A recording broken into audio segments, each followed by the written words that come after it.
As explosões nos Estados Unidos provocaram uma onda que em segundos atingiu os principais mercados financeiros do mundo. Bolsas de valores interromperam os negócios e as que funcionaram tiveram quedas violentas.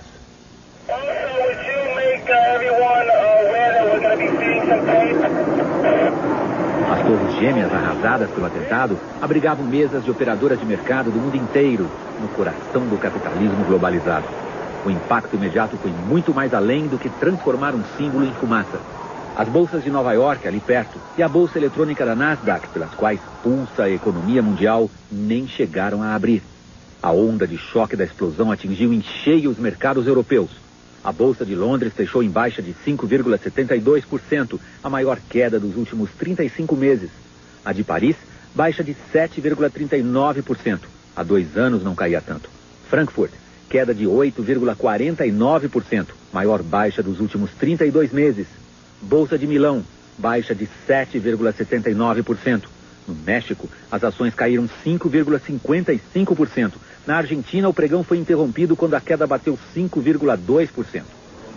Pela primeira vez nos últimos 10 anos, na Bolsa de Valores de São Paulo, os negócios foram suspensos.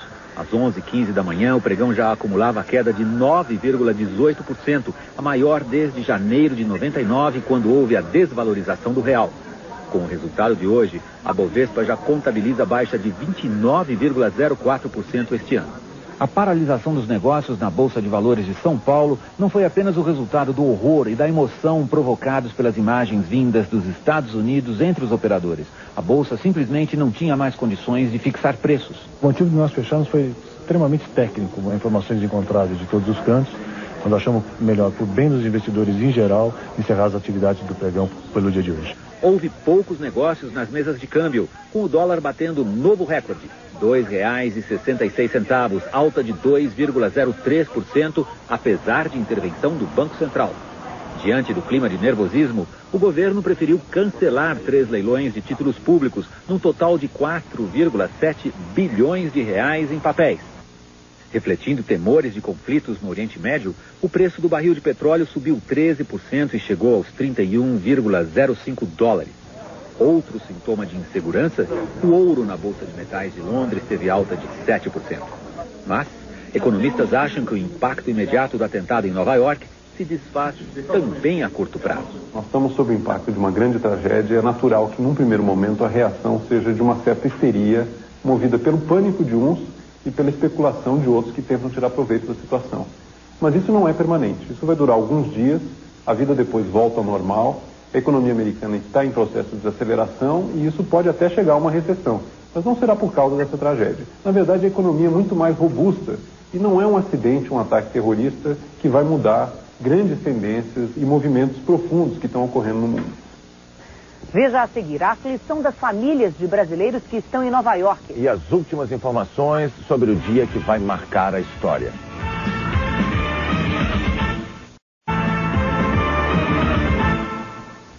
O presidente Fernando Henrique convocou uma reunião de emergência para discutir os reflexos que os atentados terroristas podem ter na economia brasileira. A segurança foi reforçada nos consulados e na embaixada americana. A embaixada americana em Brasília liberou todos os funcionários e ficou fechada. Na porta, reforço no policiamento. Um comunicado pediu que os americanos que vivem no Brasil redobrem a segurança. Quem trabalha na embaixada de Israel também teve de sair. E a polícia aumentou a vigilância. No Rio, o esquadrão antibombas fez uma revista no consulado americano. Os funcionários tiveram que deixar o prédio. Consulados de São Paulo, do Recife, também foram desocupados. O comando da aeronáutica liberou os aeroportos nacionais aos aviões que não puderem descer nos Estados Unidos, além de recomendar maior fiscalização no embarque de passageiros. O Itamaraty divulgou uma nota condenando a violência e lamentando as mortes.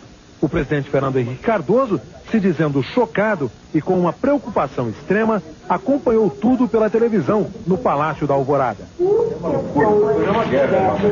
O presidente mandou uma carta de solidariedade ao presidente dos Estados Unidos, George W. Bush, e repudiou o ato terrorista. Num pronunciamento, o presidente se mostrou preocupado também com os brasileiros que estão nos Estados Unidos e determinou que eles recebam toda a assistência do consulado. Nova York já existe no consulado um conjunto de telefones à disposição dos brasileiros para que eles possam acalmar suas famílias e mostrar que nada lhes aconteceu. É provável que, diante da virulência dos atos praticados, haja consequências em todo o mundo, principalmente econômicas.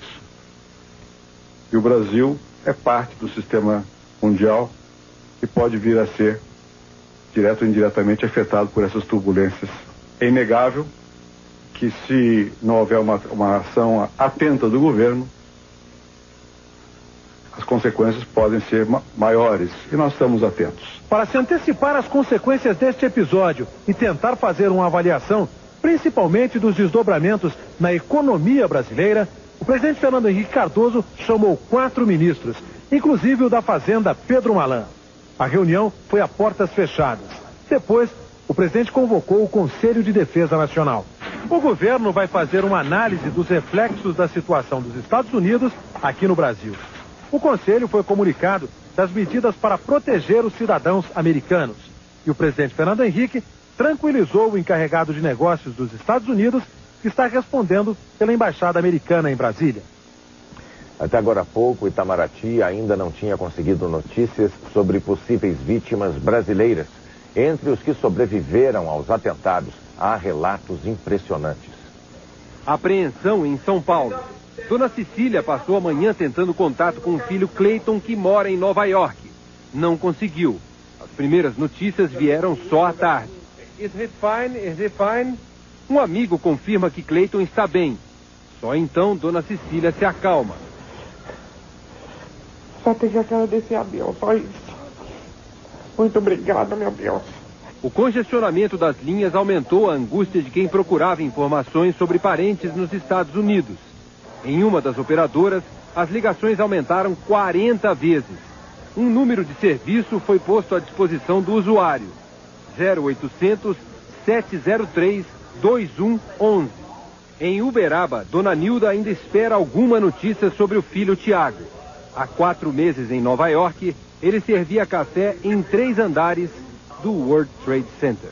Em Goiânia, os irmãos de Fabrício Guimarães ouviram incrédulos o relato dele. Fabrício embarcou ontem à noite e chegou hoje cedo a Nova York. Eu cheguei, acho que uns 15 ou 20 minutos antes da explosão, eu cheguei em Nova York e o taxista me chamou a atenção. Eu estava na Long Island Express Highway e deu para ver muito bem a explosão em si. E quando eu estava chegando mais ou menos perto do meu objetivo, que é mais ou menos 3 a 4 quadras do World Trade Center, foi quando eu vi a queda da primeira torre, que foi uma coisa assim, muito, mas muito assustadora. Foi uma das coisas mais assustadoras que eu já vi em toda a minha vida. Por pouco, o advogado Paulo Lins e Silva não tomou o voo de Boston, justamente o avião que bateu na segunda torre. Eu não entrei nesse voo para Nova York, porque é um voo muito cedo e nós estávamos exaustos voltando de Montreal para pegar um voo que retardou demais. Estou muito nervoso aqui nos Estados Unidos, porque estou com minha família, e nós não sabemos quando é que nós vamos sair.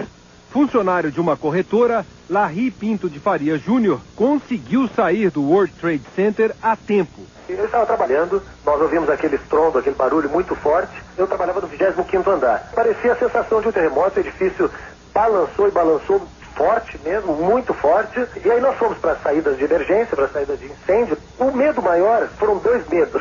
O primeiro medo foi na escada de incêndio, porque não pode entrar para nenhum andar, aquelas portas corta-fogo não tem acesso aos andares, né? E começou a subir a fumaça e um cheiro muito forte de combustível. Deu medo. E para descer 25 andares de escada, com milhares de pessoas tentando descer ao mesmo tempo, graças a Deus não teve pânico. O segundo avião se chocou contra outra torre enquanto eu estava na escada. Eu não vi.